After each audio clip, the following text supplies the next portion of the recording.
আজকে এসেছি সেই viral জয়মাতারা hotel. Hello everyone, already ডেকার্সেলের একটা ভিডিও পোস্ট করা হয়ে গেছে আমার চিত্তবাবুর দোকান নিয়ে। চিত্তবাবুর দোকানে খাবার ট্রাই করার পর আমরা চলে এসেছি জয়মাতারা হোটেল, যেটা কিনা সেই ভাইরাল অরুণদার হোটেল। এই যে বসে আছে সেই ভাইরাল ব্যক্তিটি, আর ভীষণই ব্যস্ত দেখতেই পাচ্ছ। এসেছিলাম আমরা দুপুরই লাঞ্চ টাইম, তাই জন্য একটু ভিড় ছিলই। আর এখানে এতগুলো স্টাফ কাজ করে আমরা তো দেখেই অবাক।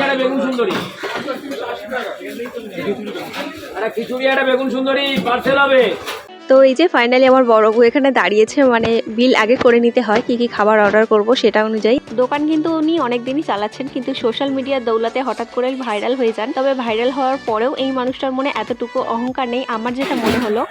এই মুহূর্তে তার আগে 180 না কত বললে, সেটাও বেশ। আমরা অরুণদার হোটেল থেকে কোন পপুলার আইটেমটা ট্রাই করলাম সেটা দেখতে হলে চ্যানেলটা সাবস্ক্রাইব করতে হবে, সেটা দেবো নেক্সট পার্টে। টাটা।